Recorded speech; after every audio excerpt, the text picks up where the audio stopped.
আপনারা জানেন ভারতবর্ষের ইতিহাসে বহু মনীষীর নাম আছে।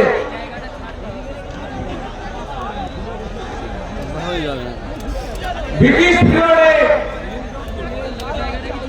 কাজী নজরুল ইসলামকে দেশদ্রোহিতার অপরাধে জেলবন্দি করা হয়েছিল। খবর শোনার সঙ্গে সঙ্গে বিশ্বকবি রবীন্দ্রনাথ ঠাকুর তার বসন্ত নাটককে কাজী নজরুল ইসলামের নামে উৎসর্গ করেছিলেন। এই খবর শুনে জেলের মধ্যে বসে কাজী নজরুল ইসলাম একটি সুন্দর কবিতা লিখে ফেললেন, আজকে সৃষ্টি সুখের উল্লাসে। পশ্চিমবঙ্গ তথা ভারতবর্ষের ইতিহাস, কৃষ্টি, কালচার আমাদেরকে শেখায় ভ্রাতৃত্ববোধ, মিলেমিশে বাস করার যে ঐতিহ্য। আজকে বিজেপি সরকার এটাকে ভুলিয়ে দেওয়ার চেষ্টা করছে, এটাকে আঘাত করার চেষ্টা করছে। বঙ্গভঙ্গ রোধ করার জন্য রবীন্দ্রনাথ রাস্তায় নামলেন, খুঁজে নিলেন ফুরফুরার পীর সাহেব আবু বকর সিদ্দিকীকে, তারা হাতে পরিয়ে দিলেন রাখির বন্ধন, সম্প্রীতির বার্তা। তারই উত্তরসূরি আমাদের সবার প্রিয় বড় ভাইজান আব্বাস সিদ্দিকী মহাশয় সাধারণ মানুষের অসহায় অবস্থা থেকে উদ্ধার করার জন্য, সাধারণ মানুষের পাশে দাঁড়ানোর জন্য, আত্মসমাধির পাশে দাঁড়ানোর জন্য গড়ে তুলেছিলেন ধর্মীয় সামাজিক সংগঠন আহলে সুন্নাত ওয়াল জামাত। তার মধ্য দিয়ে সাধারণ মানুষের পাশে দাঁড়ানোর চেষ্টা করেছিলেন। সামান্য ইফতার সামগ্রী বন্টনের মধ্য দিয়ে যখন কার্যকলাপ চলছে, শাসক দল সহ্য করতে পারেনি, তার কর্মী সমর্থকদের উপরে আক্রমণ চালিয়েছে। অমানবিক ভাবে একজন কর্মীকে অপহরণ করেছিল। আপনারা সে খবর জানেন, অনেকে মনে আছে। একজন পীড়িত নির্যাতিত কর্মী সমর্থককে দেখতে গিয়েছিলেন তিনি বোররা অঞ্চলে কাজদিয়াতে। সেখানে সরকারের হারমাত বাহিনী টিএমসির নটোরিয়াস ক্রিমিনালের নেতৃত্বে তাকে আক্রমণ করা হয়েছিল ঘরের মধ্যে। এই খবর আমরা সবাই জানি। এত অত্যাচারের মধ্য দিয়ে তিনি তার পথ ভ্রষ্ট তিনি হননি। তারপরে তিনি এনআরসির আন্দোলন, সাধারণ মানুষকে বাঁচানোর জন্য আন্দোলনে ঝাঁপিয়ে পড়লেন।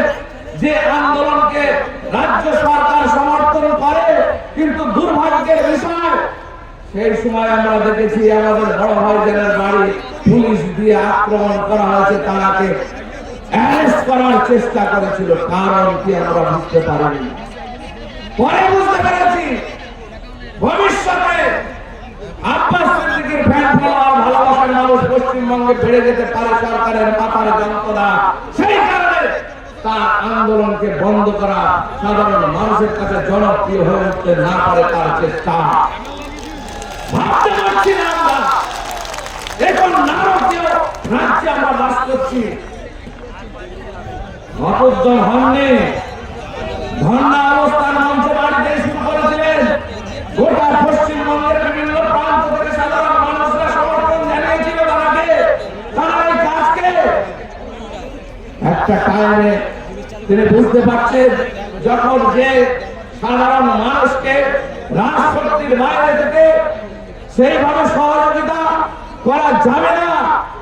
সাধারণ মানুষ, নিপীড়িত মানুষ, নির্যাতিত মানুষ, অসহায় মানুষকে যদি উদ্ধার করতে হয়, তাহলে রাজশক্তির মধ্যে ইন্টারভেন করতে হবে, রাজশক্তিতে আমাদের প্রবেশ করতে হবে।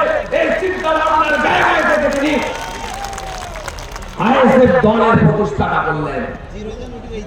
আইএসএফ দল 21 প্রতিষ্ঠা করে লড়াই সংগ্রামের মধ্য দিয়ে সংযুক্ত মোর্চা ব্রিগেড সমাবেশ উত্তাল গোটা পশ্চিমবঙ্গ আব্বাস সিদ্দিকীর সমর্থন দিকে দিকে বাড়ছে। 21-এর নির্বাচনে আমরা ভাঙড় বিধানসভা জিতলাম। আমাদের প্রিয় বিধায়ক নওশাদ সিদ্দিকীকে আমরা বিধানসভার মধ্যে পাঠাতে পারলাম। 1 বছর অনেক চেষ্টা করেও আমাদের বিধায়ককে ভাঙড়ে ঢুকতে দেবে না। অনেক লড়াই সংগ্রাম, যেখানে আমরা ঘর দেখছি, অফিস দেখছি, রাজি হচ্ছে, কিন্তু পরে সেই বাড়ির সামনে বোমাবাজি হচ্ছে, আক্রমণ হচ্ছে সেই বাড়িওয়ালার উপরে। সেই বাড়ি সে আর অফিসে দিতে চাইছে না। ভাঙড়ের মানুষকে ধন্যবাদ মন্দির সেরা আমার নিজে ভাঙড়ের মানুষ, ভাঙড়ের বাসিন্দা বুক চিতিয়ে একজন এগিয়ে এলেন, মাঝেরাই গ্রামে তার ঘর দিলেন, বললেন যত অত্যাচার হোক এই ঘর আমি ছোট ভাইজানকে দেব, তাতে আমার জীবন যাক আর থাক। তার ছেলেকে অপহরণ করা হলো, বাড়িওয়ালার ছেলেকে অপহরণ করা হলো। কি অমানবিক অত্যাচার! 21-এর নির্বাচনের পরে আমাদের বিশেষ করে ভাঙড়ের পাশে যে পুরো ক্যানে, যেখানকার সাধারণ মানুষ অনেক উৎসাহ উদ্দীপনা নিয়ে লড়াইয়ের ময়দানে অধিকার প্রতিষ্ঠার লড়াইয়ে সামিল হয়েছিলেন। রমজান মাসে ভেজানো ছোলাটুকু খেতে দেয়নি, 1 গ্লাস পানি পর্যন্ত খেতে দেয়নি। এই সরকারের গুন্ডা বাহিনী সমাজ বিরোধীরা আক্রমণ করে গ্রামকে গ্রাম, মানুষকে গ্রাম ছাড়া করেছে, বাড়ির উঠোনে পুকুর কেটে দিয়েছে। এখন অনেক মানুষ আছে যারা বাড়ি ফিরতে পারেনি।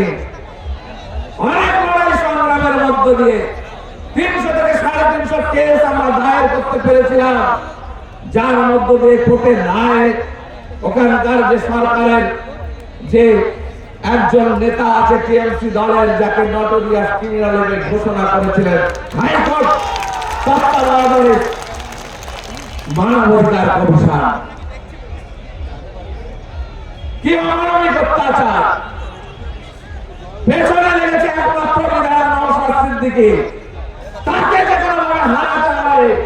কারণ কি? 77টার বেশি সিট আছে।